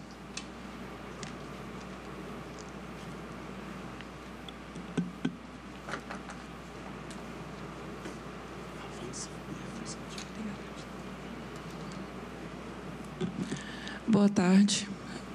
Excelentíssimo senhor ministro Ricardo Lewandowski, boa tarde a todos. O debate, nesse curto espaço de tempo que me traz aqui, do ponto de vista de quem pensa as finanças públicas, é um debate não só de examinar o devido processo legal do ponto de vista da legalidade, do ponto de vista de uma licitação necessária, do exame da economicidade, mas também a obediência a alguns filtros das contas públicas. E aí, interpretar o cenário ampliado do ponto de vista do dever de conservação do patrimônio público e mesmo de refletir a regra de ouro se impõe. Nesse contexto, Vossa Excelência e demais colegas expositores, plateia que nos ouve, a reflexão que trago é que a previsão da lei orçamentária para 2019 já antevê um rombo em relação à regra de ouro, que é o artigo 67, inciso 3, de quase 260 bilhões de reais. 260 bilhões cuja autorização necessária para consonância com o nosso ordenamento constitucional é lei com maioria absoluta. Há um regime jurídico de manejo, então, de receitas de capital com muita parcimônia, com muita cautela. Se sabe que há despesas correntes que superarão a nossa capacidade de custeio em 260 bilhões. Receitas de capital, como a estratégia de alienar patrimônio, alienar participação societária, têm que ser pensadas e concebidas exatamente nesse contexto. Por isso mesmo, a própria Lei de Diretrizes Orçamentárias para 2019 já antevia a necessidade de redução de renúncias fiscais. E pensando a própria LDO, que projeta metas fiscais para o triênio, o exercício em vigor e mais 2, nós percebemos a necessidade de um conjunto de estratégias exatamente para pensar, não só do ponto de vista da despesa, mas também do ponto de vista da receita. E aqui, Vossa Excelência, trago o debate estrutural em relação a como o parágrafo 1º do próprio artigo 167 da Constituição tematiza investimentos que exorbitem um exercício financeiro. O artigo 167, parágrafo 1º da Constituição, onde está a mesma previsão da regra de ouro, exige que quaisquer investimentos, e eu só posso promover receitas de capital para fazer investimentos, para fazer inversões financeiras. A simetria, a paridade fiscal é só endividar-se ou só alienar patrimônio para investimentos ou inversões financeiras. Existe uma regra de paridade, uma regra de vinculação na destinação. A regra de ouro, em última instância, é a proteção do próprio patrimônio público. Eu não vou alienar, eu não vou transferir o domínio se não for atrelado a essa finalidade. Parágrafo 1º diz: investimentos que durem mais de um exercício têm que estar previstos no plano plurianual. Ora, se eu tenho uma despesa corrente que repercute já em 2019 em 260 bilhões de reais, e se eu tenho a previsão de repercussão fiscal tão grande que eu tenho que rever renúncias fiscais, fazer de afogadilho no final de mandato um processo de desinvestimento tão grande, não dialoga nem mesmo com a própria lei de responsabilidade fiscal, nem mesmo com a lei das eleições, onde também há muita cautela, onde também há muita parcimônia, muito cuidado intertemporal com o final de mandato. As regras protetivas do final de mandato são muito severas. É preciso pensar o horizonte intertemporal. Aqui trago, inclusive, a reflexão da Organização Internacional das Entidades de Fiscalização Superior, que orienta todos os tribunais de contas, que orienta entidades equivalentes ao Tribunal de Contas da União, dos Estados, em outros países. É preciso valorar adequadamente o custo de oportunidade da desestatização. É preciso valorar com cuidado os riscos fiscais. Fazer um desinvestimento de afogadilho no final do exercício, já na iminência da ruptura da regra de ouro, sem ter esse plano de investimento muito bem concebido no próprio plano plurianual, nos dá o questionamento, e aí trago a instrução normativa do próprio TCU, que vai abordar a necessidade de um planejamento maior, de uma maturidade maior, de um cálculo mais seguro em relação a onde os recursos serão aplicados. Não se faz a busca de uma receita de capital dessa envergadura com uma autorização genérica, sem lei específica, sem o enfrentamento de um exame de economicidade a cada certame. Esse debate, aqui passo rápido, inclusive me faz lembrar a notícia deste mês, notícia recente, do jornal Valor Econômico, em que se trouxe a retomada da distribuição de dividendos pelas empresas estatais, em volume quase 50% superior ao do ano passado. Isso trago, é claro, para mostrar que as oscilações de mercado merecem reflexão intertemporal. Não se pode, de afogadilho, no final de mandato, pretender fazer uma valoração equitativa desses ativos, sobretudo sem saber aonde os recursos vão ser aplicados. As receitas de capital oriundas desse desinvestimento, dessa alienação de domínio, se não há essa reflexão séria, estruturante, se não há um devido processo, o risco fiscal sobreleva. O risco de serem usados para cobrir uma regra de ouro, cujo debate ainda não foi feito seriamente na própria época da LDO, e que agora se empurra o debate na LOA para uma lei específica no primeiro semestre do ano que vem. Isso é tão sério, mas tão sério, que fiz questão de ampliar os dados do jornal Valor Econômico em relação a essa notícia de ampliação dos dividendos, da ampliação dos lucros. Ora, se queremos fazer um debate de financiamento da atividade estatal, inclusive com as empresas que ele já tem, a própria lucratividade das empresas, com uma boa gestão, a sua governança, a lei das estatais pretende esse escopo, a discussão que há é que também é necessário pensar a continuidade dos serviços públicos. Repito, parágrafo 1º do artigo 67 da Constituição fala em plano plurianual, cuja alma, cuja essência são os programas de duração continuada, ou seja, os serviços públicos. Nós pensamos financiamento do Estado, pensamos existência de empresas estatais ou não, à luz de um arcabouço maior, que são os programas de duração continuada. E, em final de mandato, insisto, em final de mandato, a reflexão ela tem que ser um pouco mais madura. sobretudo em relação à própria repercussão para o financiamento dos direitos fundamentais. A Lei de Responsabilidade Fiscal veda, por exemplo, a assunção de despesas que passem como restos a pagar sem cobertura suficiente. A Lei das Eleições e mesmo o próprio regime atrelado vai proibir contratação de pessoal. Ora, alienar domínio e não saber se vai aplicar adequadamente para cumprir a regra de ouro, para se vai ser aderente aos programas de duração continuada do plano plurianual, nós aceitamos? Riscos fiscais são exatamente o exame de quaisquer dessas perspectivas que afetem as contas públicas na série histórica, no horizonte longevo.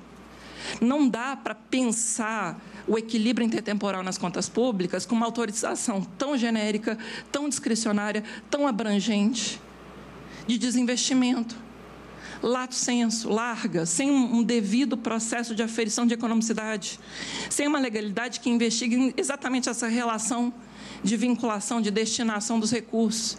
Lembro, aqui faço questão de trazer uma notícia publicada pela Folha de São Paulo, quando se noticiava a privatização das distribuidoras da Petrobras por um preço absolutamente simbólico, como se fosse final de feira. É interessante fazer uma reflexão de que, ora, é claro que há de se fazer a aferição de custo de oportunidade, há que se fazer a aferição da necessidade de subvenções, há que se fazer a aferição, inclusive, dessa repercussão fiscal das empresas estatais dependentes. Mas energia elétrica é serviço público. E esse é um debate que tem que ser feito também no escopo do plano plurianual. A gente tem que fazer um debate, inclusive, ampliado. Não se pode pensar atividade de energia elétrica fora do programa continuado que ela encerra no plano plurianual, independentemente da escolha do modelo de execução. Esse é um artigo que tive a honra de escrever com o professor Heleno Taveira Torres, em que nós suscitávamos exatamente um exame ampliado das variáveis. Não é apenas legalidade em sentido estrito, não é apenas a questão da comprovação da economicidade dentro do dever de licitar, mas é também a observância da Constituição financeira. É a observância dessas regras protetivas das contas públicas na série histórica. A preservação do patrimônio público também intertemporalmente. E aqui eu reforço o aspecto de risco fiscal. Parágrafo 1º do artigo 67 da Constituição toma cuidado com os investimentos que exorbitem o exercício financeiro. Os desinvestimentos também devem ser cuidadosamente estudados. Dentro da ideia de proporcionalidade, dentro da ideia de paridade. Se para investimento, aquilo que exorbita um ano tem que estar no PPA, para desinvestimento, dentro da perspectiva até de aderência à regra de ouro, também deve estar protegido. Esse é um outro artigo que trouxe em relação ao decreto de desinvestimento, exatamente falando de ser quase um cheque em branco. E finalizo citando um colega do MP de Contas, junto ao Tribunal de Contas de Sergipe, em que, desde o caso da Energip, lá atrás, ele deu notícia de uma realidade dramática de ter feito a desestatização da Energip e o dinheiro ter sido quase todo aplicado apenas para cobrir folha de pessoal. Você aliena o domínio de um patrimônio da coletividade e depois dá uma destinação absolutamente inepta para a própria finalidade constitucional. O tempo já se esvai, mas aqui faço questão no último slide de dizer: a regra de ouro está tão na iminência de ser descumprida que o governo cogitou de cortar a própria dotação do Bolsa Família, como uma estratégia de pressão para o próprio parlamento no processo de discussão do projeto de lei orçamentária para 2019.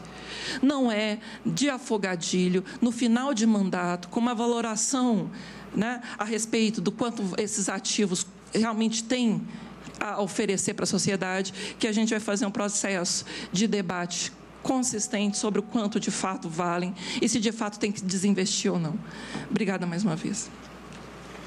Obrigado, professora Hélida, pela contribuição que deu a este debate. Chamamos o próximo.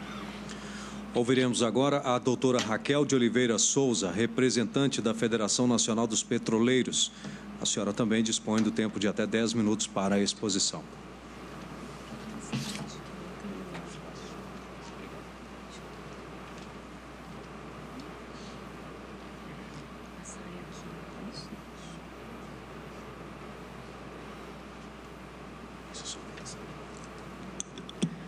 Excelentíssimo senhor ministro, na pessoa de quem cumprimento os demais presentes, boa tarde. A Federação Nacional dos Petroleiros irá demonstrar os danos ao patrimônio público pela recusa da Petrobras em promover licitação pública. E o fará pelo exemplo da venda de 3 subsidiárias, a Nova Transportadora do Sudeste, a Transportadora Associada de Gás, o Complexo Petroquímico Suape, cujo controle acionário foi alienado por meio da sistemática de desinvestimento.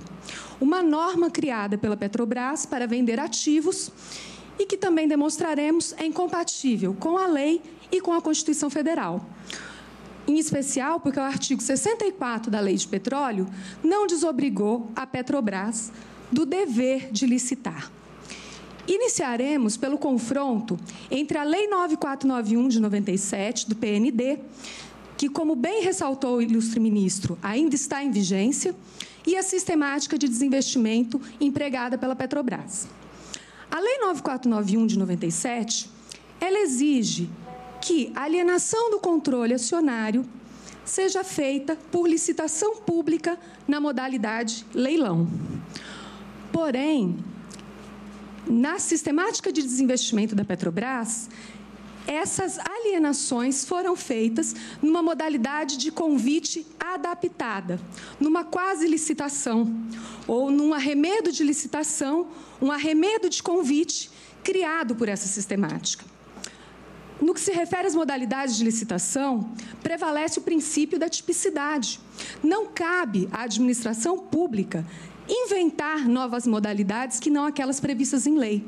Mas foi exatamente isso que fez a administração da Petrobras e que acabou sendo validado pelo TCU, que também se vestiu no lugar de legislador. A Lei 9491, de 97, como corolário do princípio da publicidade, exige a publicação de um edital. Um edital que contenha alguns requisitos, a exemplo da justificativa da privatização, o sumário dos estudos de avaliação e, o que é muito importante, o critério de fixação do valor de alienação com base nos estudos realizados. Na sistemática de desinvestimento da Petrobras, pelo qual foi alienada suas subsidiárias, não existe edital. Existe um teaser, onde não consta a justificativa da privatização, aonde não é divulgado o sumário dos estudos de avaliação e onde não é divulgado o critério de fixação do valor de alienação, o que demonstra que essa sistemática afronta ao princípio da publicidade inscrito no caput do artigo 37 da Constituição Federal. A Lei 9491, ela exige, como foi explicado, inclusive pelo colega aqui do BNDES, que a alienação, a decisão de alienar, ela seja aprovada pelo presidente da República após a deliberação do Conselho Nacional de Desestatização. No caso da Petrobras, a decisão de alienar, ela fica restrita ao âmbito da Petrobras. Ora, mesmo a aprovação por parte de um governo ilegítimo, ela seria melhor do que a completa obscuridade que envolve o programa de desinvestimentos da Petrobras. Ao menos a aprovação dessas vendas teria que ser feita e debatida em uma reunião pública do Conselho Nacional de Desestatização, garantindo assim o mínimo de transparência. A Lei 9491, ela estabelece também a possibilidade da criação da Golden Share, que é fundamental para a proteção do interesse público, como foi colocado hoje de manhã no caso da Embraer. E como, por exemplo, ocorreu na privatização da Companhia da Vale do Rio Doce, onde, ao menos, se garantiu à União o mínimo poder de tutela sobre os rumos futuros daquela empresa, garantindo o direito de veto da União em assuntos essenciais, a exemplo de impedir a alienação ou o encerramento de algumas atividades. No caso da sistemática da Petrobras, essa Golden Share não existe.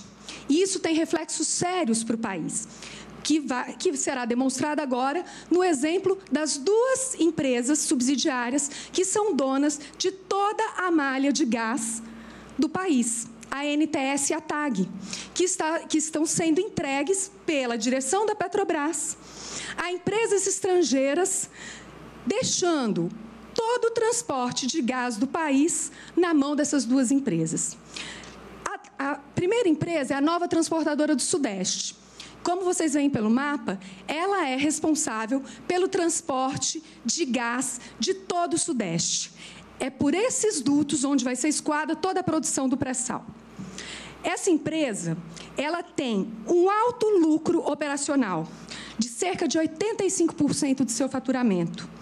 O manual da Assembleia Geral, que foi apresentado aos acionistas na Assembleia que aprovou a venda, deixa claro que de 2013 a 2015, essa empresa lucrou mais de 8 bilhões de reais. Esse mesmo manual traz uma projeção de lucros até 2028 de 49 bilhões de reais. Essa empresa foi vendida por 17 bilhões de reais. Desses pagos, apenas 9 bilhões à vista. O prejuízo com a venda da NTS foi confirmado nos relatórios trimestrais da Petrobras e decorrem do estabelecimento de um contrato de aluguel desses dutos. A Petrobras vendeu os dutos e depois alugou esses dutos, num contrato que consta uma cláusula que chama Ship or Pay. A Petrobras paga independente de utilizar a capacidade desses dutos, um valor mínimo de 3 bilhões por ano. Do segundo trimestre de 2017 até o segundo trimestre de 2018, a Petrobras já pagou para a compradora da NTS 5 bilhões de reais. A compradora, a Brookfield, deu 9 bilhões e em um ano já recebeu 5 de volta. Apesar desse desastre confirmado, a Petrobras insistiu, a direção da Petrobras insistiu em vender a TAG, que é uma empresa que é a dona da malha de dutos do Sudeste, uma empresa idêntica à NTS, com essa mesma cláusula catastrófica, Ship or Pay, e por um valor menor que os 5 anos do seu lucro líquido. A TAG lucrou apenas em 2016 7 bilhões de reais.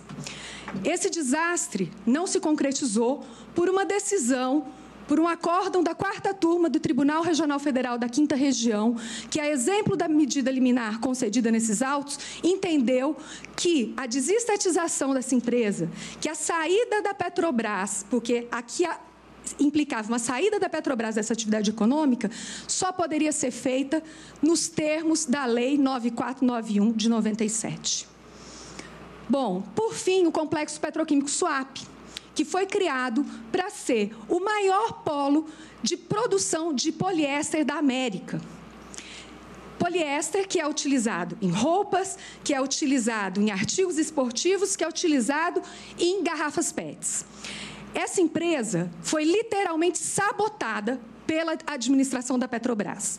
E a sabotagem é confessada no manual de valoração apresentado aos acionistas, aonde está escrito que a linha A está concluída em aproximadamente 45%, mas, de acordo com a administração da Petrobras, não será concluída. Impedirá a empresa de realizar a integração vertical completa prevista. O gráfico que vem a seguir, constante desse mesmo manual, mostra todos os produtos que deixaram de ser produzidos pela petroquímica. A recusa em concluir a linha A impediu o pleno aproveitamento do PTA, produzido pela Petroquímica Suape. A linha A é que faria transformações de 3 produtos, ali o CHIPS, o FOI, e o FDI, e o POI, e obrigou o Suape a importar o POI, aumentando os custos de produção. O caso aqui é emblemático. O Brasil investiu 9 bilhões de reais para construir Suape. Suape foi vendido, depois dessa sabotagem, por 16% do seu valor. E uma semana, sem licitação, e em uma semana antes de concluir a venda, a Petrobras pagou ao BNDES e ao BNB um empréstimo para a construção de Suape de 1 bilhão e 700 milhões de reais, um valor maior do que 1 bilhão e 500 milhões recebidos pela venda. Esses casos demonstram que, quando não se segue a lei, que quando se faz uma quase licitação sem transparência, sem seguir o princípio da legalidade, os prejuízos para o país são imensos. Eu concluo agradecendo ao senhor ministro a oportunidade de estarmos aqui debatendo posições diametralmente opostas num ambiente de democracia e respeito mútuo. Eu não sei se daqui a 6 meses ou a 1 ano será possível uma reunião como essa. Nestes tempos sombrios, eu concluo relembrando a apologia de Sócrates. Mas, ó cidadãos, talvez o difícil não seja fugir da morte. Bem mais difícil é fugir do mal, que corre mais veloz do que a morte. E é contra o mal que nos cerca e que ameaça a República que ele não. Obrigada. Agradeço também a Vossa Senhoria. Chamaremos o próximo, por gentileza. Convido a fazer uso da palavra os representantes do Banco do Brasil, o consultor jurídico, doutor Alexandre Nunes, e o consultor jurídico adjunto, doutor Pablo Braga. Os senhores também dividirão tempo de até 10 minutos para a exposição.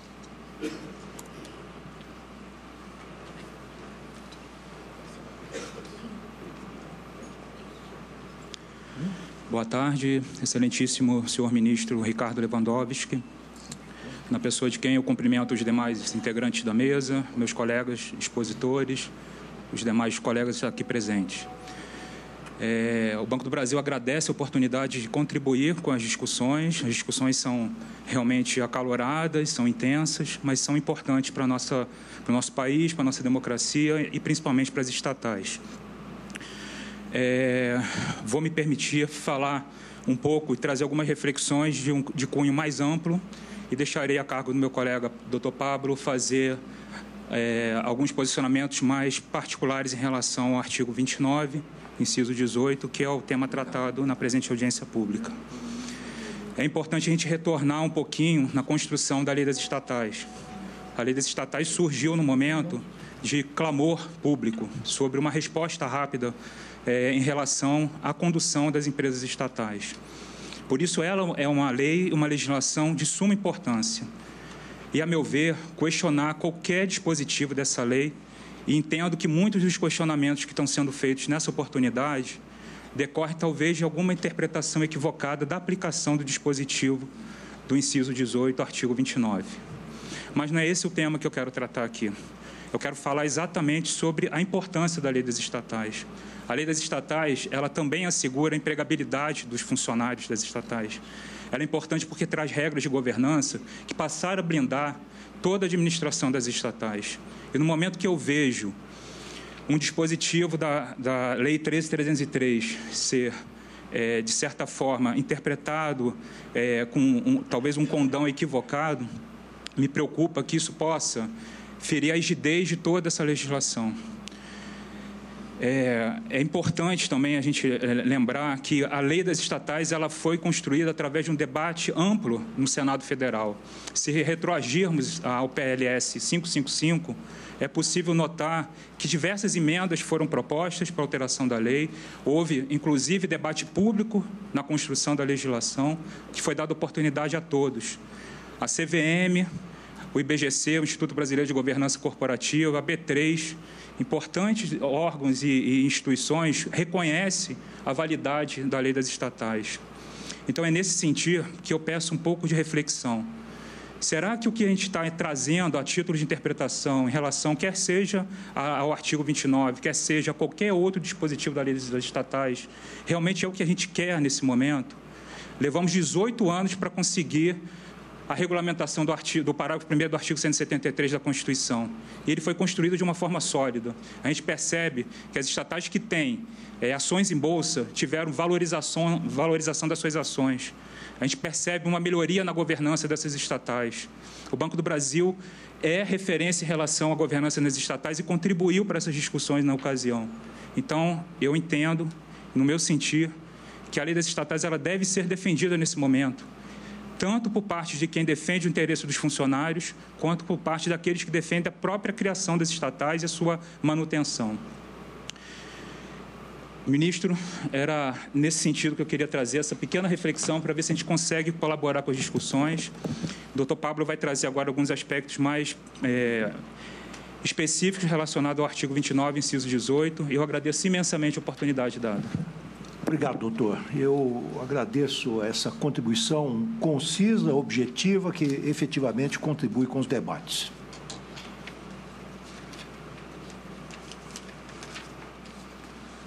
Passamos, então, a palavra ao doutor Pablo Braga, consultor jurídico adjunto.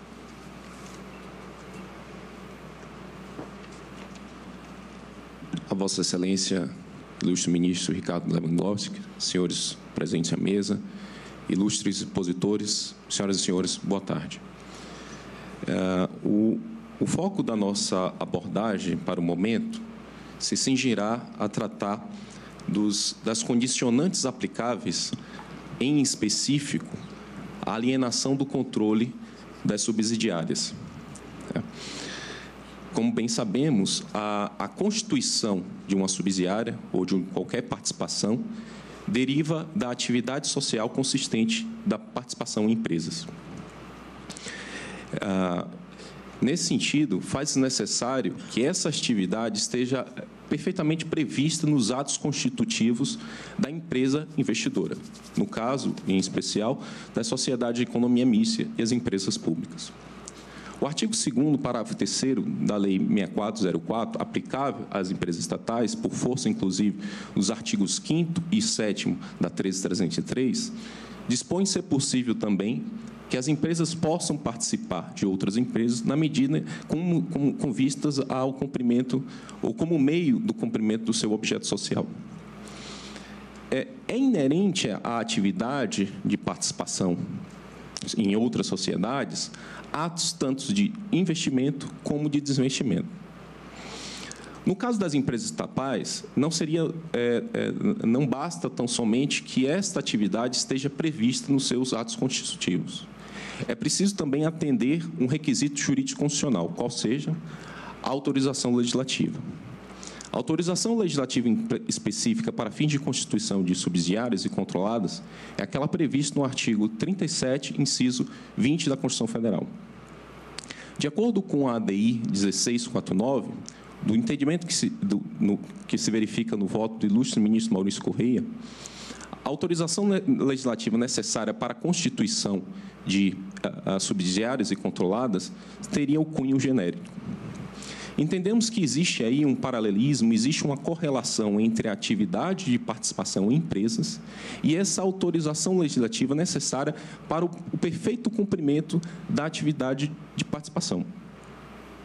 Nesse sentido, seria inerente a essa autorização que permitiu a criação o permissivo também para a desconstituição dessa subsidiária controlada. Cabe destacar, por oportuno também, que o ato de constituição de uma subsidiária controlada é um ato empresarial, com vistas, portanto, ao bem cumprimento de outras atividades previstas no objeto social da empresa. As subsidiárias controladas, portanto, são instrumentos para a viabilização dessas atividades e de acordo com um planejamento estratégico e um plano de negócio da empresa. Esse planejamento estratégico e plano de negócio é construído com base nas premissas verificadas ou as condicionantes em uma dada conjuntura econômica. A partir do momento em que há alteração dessas conjunturas, é preciso também conferir às empresas estatais controladoras, em especial às sociedades de economia mista e empresa pública, o dinamismo necessário para rever aquela estratégia de investimento, inclusive, se for o caso, de retroceder aquele investimento. E aí, ministro, e ilustres expositores, cabe destacar que não haveria risco à exploração direta pelo Estado da atividade econômica considerada relevante ao interesse coletivo ou necessário ao imperativo de segurança nacional, em razão dessa necessária aderência entre as atividades que a subsidiária presta e as atividades previstas no objeto social da empresa controladora. Então, essas atividades julgadas relevantes seriam asseguradas pelo próprio objeto social, pelo próprio objeto da empresa controladora. Destacamos também, Excelência, que o desinvestimento de iniciativa da empresa controladora, não se aplique a ele os dispositivos do PND. Apenas seriam aplicados os dispositivos nos PND se a iniciativa de desinvestimento fosse da União, observados os procedimentos previstos na Lei 9.491, em que o Ministério Supervisor propõe a inclusão de andado ativo ou dado empresa no PND, observados os procedimentos deliberativos a cargo do CPPI e consumados pelo decreto presidencial que autoriza, por em definitivo, a inclusão daquela empresa. Em síntese, a mensagem que temos a colocar é que a autorização informada na liminar, proferida nos autos da DI 5624, em razão do racional trazido pela DI 1649, é a mesma, portanto, que deu ensejo, seria a mesma a que teria dado ensejo à criação das subsidiárias controladas. Esse racional, contudo, como bem ponderado na própria DI 1649, não se aplicaria à hipótese de alienação do controle das sociedades de economia mista em empresas públicas, porque, em relação a essas, conforme o exposto na referida DI, faz-se necessário lei específica. Muito obrigado, senhor ministro. Também agradeço a objetividade dessa intervenção e convocamos, então, convidamos, melhor dizendo, o próximo expositor. Ouviremos agora a exposição do diretor jurídico da Caixa Participações S.A., Griecos Aton Valente Loureiro, e do diretor-presidente da Caixa Participações S.A., Dr. Oswaldo Garcia. Os senhores dividirão tempo de até 10 minutos para a exposição.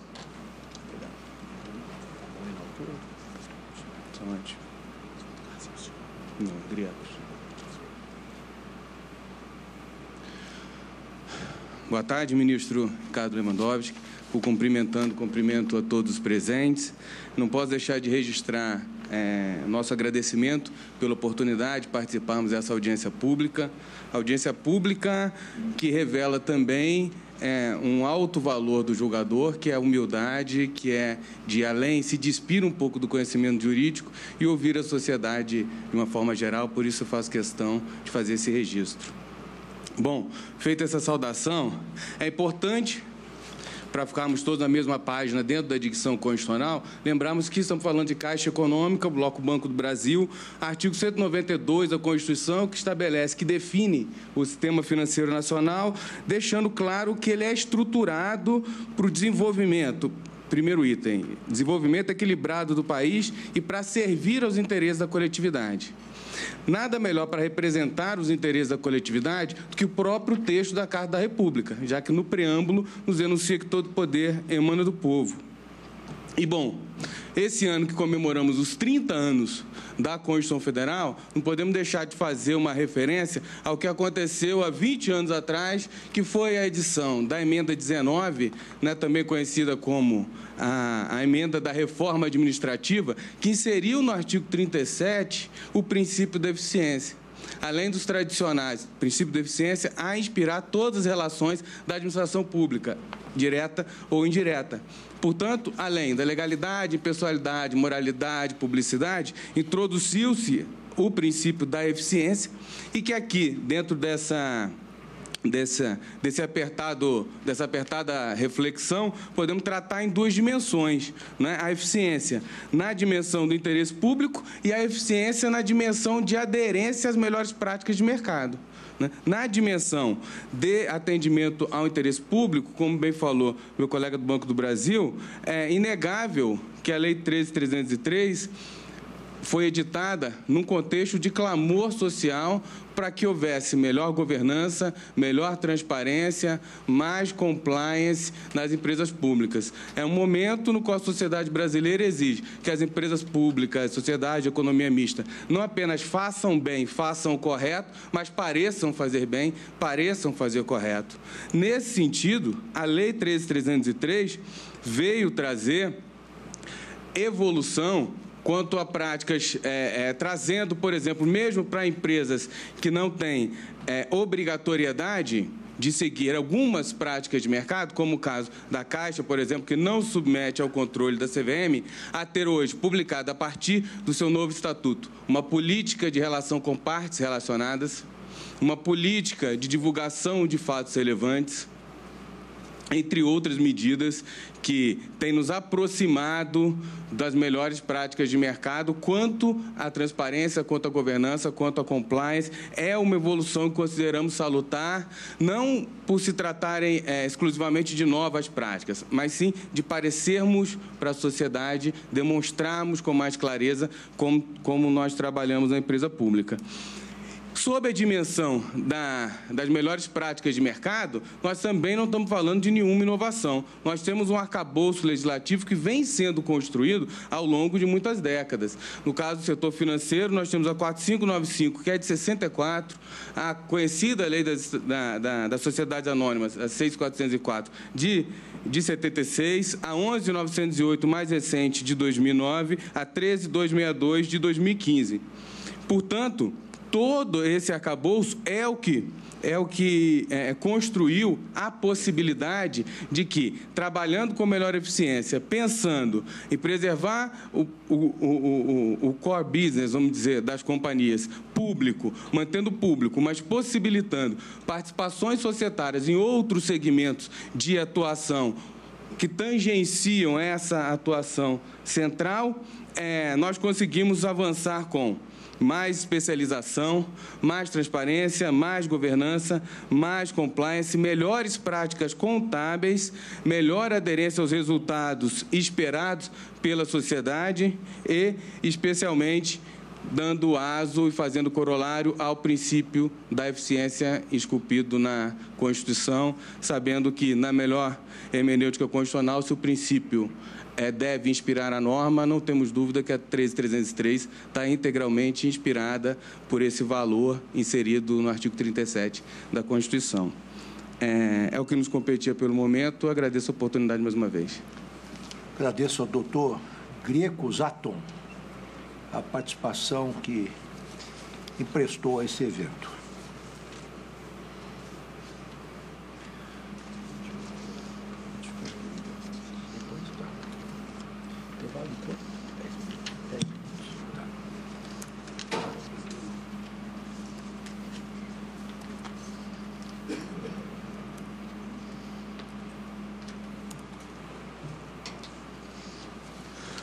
Convidamos agora o diretor-presidente da Caixa Participações S.A., doutor Oswaldo Garcia.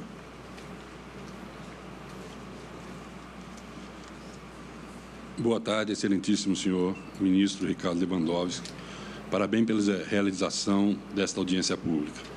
Gostaria também de cumprimentar os demais membros da mesa e os outros expositores aqui presentes. Vamos aqui falar sobre as circunstâncias específicas do mercado financeiro, que é muito dinâmico e tem necessidade de rápida adaptação. A dinâmica está demonstrada no recente episódio de consolidação do setor bancário e os desafios trazidos às instituições financeiras estatais. Destacamos a importância de que os bancos estatais, para o cumprimento dos seus objetos sociais, tenham a oportunidade de negócios na aquisição de ativos empresariais e formação de joint ventures, e, da mesma forma, na alienação de ativos, na ausência de eficiência ou mesmo na existência de dificuldades econômicas e ou financeiras. Nesse competitivo mercado, os bancos estatais têm necessidade de gestão de seus ativos como mecanismos de resposta rápida às condições de mercado e às exigências regulatórias, com o objetivo de tornar o sistema financeiro mais resiliente, reduzir custos de crises bancárias e amparar o crescimento sustentável. Esta ágil gestão dos ativos se reverte no aperfeiçoamento da capacidade das instituições financeiras absorverem choques provenientes do próprio sistema financeiro ou do sistema de setores de economias diferentes, reduzindo os riscos de transferências de crise financeira para a economia real. Para concluir, afirmamos que o arcabouço legal existente, notadamente a Lei 13.303 e a 11.908, amparam a liberdade de gestão de ativos necessários à atuação de um banco estatal no mercado financeiro. Se alterado, poderemos ficar sem a segurança jurídica para atender de maneira flexível os desafios que o mercado impõe aos bancos estatais. Muito obrigado. Agradeço a Vossa Senhoria também. Nós agora faremos um intervalo de 10 minutos, retornaremos a seguir.